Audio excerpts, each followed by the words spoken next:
MTS के बारे में। एमटीएस में सिलेक्शन लेना थोड़ा सा आसान है क्योंकि उसका लेवल नहीं आता पेपर का ज्यादा।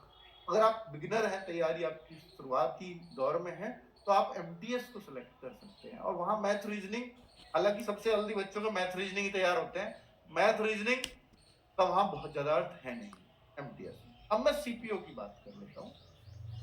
तो एसएससी सीपीओ ये कंपैरेटिवली अगर मैं बोलूं, भाई मैं एमटीएस में भी बोलता हूं, मैं सीजीएल को भी देखूं, मैं सीएचएसएल में भी देखूं,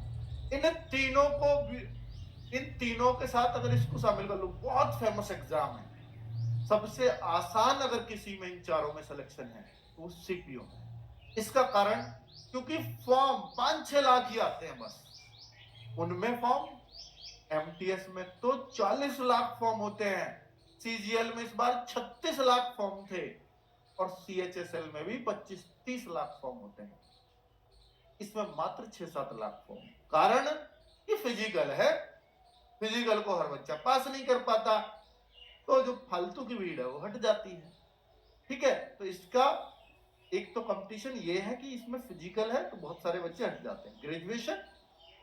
ग्रेजुएट होने ही चाहिए, यानी आप सब इंस्पेक्टर बनने जा रहे हो सीपीओ के थ्रू। इसका मतलब क्या है, सेंट्रल पुलिस ऑर्गेनाइजेशन, आप सीएपीएफ के अंदर, सेंट्रल आर्म्ड पुलिस फोर्स, ठीक है, इसके अंदर क्या क्या आती है, बीएसएफ, आपकी सीआईएसएफ, सीआरपीएफ, एसएसबी, ये 4 फोर्स, और फिर दिल्ली पुलिस के सब इंस्पेक्टर्स इसी के अंदर आते हैं।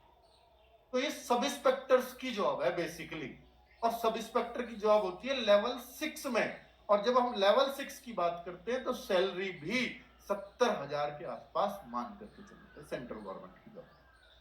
ठीक है, तो सैलरी आप 70K के अप्रोक्स कर सकते हो। अगर आप ये देखो सीएचएसएल में, वहां शायद मैं सैलरी बताना भूल गया, सीएचएसएल के में जो जॉब मिलती है वो लेवल 2 से लेकर के लेवल 5 तक मिलती है। लेवल 2 की सैलरी आपकी 40,000 से लेकर के, और लेवल 5 में आप 55-60,000 तक। और एमटीएस में वही सैलरी आपकी 35,000 के आसपास है। ठीक है, इसमें मैंने आपको बता दिया 70,000। चलो, तो ये फॉर्म का देखिए, इसका पैटर्न क्या है। सबसे पहले एक एग्जाम होगा, math, reasoning, GK, English, 50-50 number के चारों चीजें, 50-50 ही क्वेश्चन, 200 मार्क्स, 200 क्वेश्चन, 2 घंटे का समय, अभी बताऊंगा। ठीक है, ये पेपर आपने दिया, फिर आप पीईटी पीएसटी में आ गए, फिजिकल दिया यानी आपने, फिर टीयर 1 के बाद फिजिकल होता है, फिर इसके बाद आपका 200 क्वेश्चन होते हैं इंग्लिश, ओनली इंग्लिश, फिजिकल के बाद ये पेपर होता है। 200 आपका यहां हो गया, तो जिस बच्चे के 400 में से ज्यादा मार्क्स आएंगे वो फाइनली सेलेक्ट हो जाएगा। तो जिसकी बच्चे की इंग्लिश अच्छी है और फिजिकल में कोई दिक्कत नहीं है, वो इसमें सिलेक्शन बहुत आराम से ले लेता है, बहुत आराम से। ठीक है, तो आपको, अगर आप पढ़ने में थोड़े से कमजोर हैं, तो आप अपनी इंग्लिश अगर अच्छी कर सकते हैं तो ये सब इंस्पेक्टर की जॉब पे आप। और मैं आपको बता दूं, इंग्लिश से आप डरते ही हैं।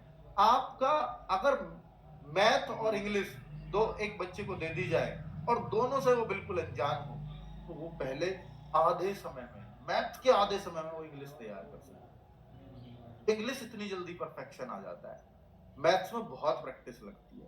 पर चूंकि इंग्लिश का डर शुरुआत से अंदर घुसा हुआ है, इसलिए बच्चों को लगता है कि इंग्लिश बहुत मुश्किल है। ठीक है, चलो, और जैसे मैथ्स में आप कॉन्फिडेंटली कहते हैं 50 में से 50 कर सकता हूं, और कुछ दिन में वो बात इंग्लिश में भी आ जाती है। ठीक है बच्चों, sub inspector in Delhi police and central arm police force, यानी ये सीपीओ के नाम ही समझ लीजिए आप इसको, पहले सीपीओ नाम हुआ करता था, भी है। तो पेपर वन जो मैं टीयर 1 की बात कर रहा हूँ, 16 मई को फॉर्म आएंगे, 14 जून लास्ट डेट होगी, और ये जो पेपर 1 है, टीयर 1 होगा, वो जुलाई अगस्त में हो जाएगा। इसके बाद आपका रिजल्ट आता है, रिजल्ट 1 महीने बाद आता है, उसके 1-1.5 महीने बाद आपके फिजिकल होते हैं, उसके 1.5-2 महीने बाद आपका टीयर 2 होता है। तो इस प्रोसेस में पूरे में 1 साल के अंदर आपकी ज्वाइनिंग होती है। ठीक है, समझ में आ गई? अब बात कर लेते हैं सीपीओ का जो पेपर का लेवल, मैं आपको चीजें बता ही चुका हूँ। 200 मार्क्स, 200 क्वेश्चन, 2 घंटे में होता है। नेगेटिव मार्किंग 1/4 0.25 कटता है गलत क्वेश्चन। अगर मैं बात कर लेता हूँ टीयर 2 का पैटर्न, सिर्फ और सिर्फ इंग्लिश होती है उसमें। फिजिकल मैं अब यहाँ पर डिस्कस नहीं कर रहा, सीपीओ की सेपरेट वीडियो बना दूंगा, उसमें सब कुछ जिक्र कर दूंगा।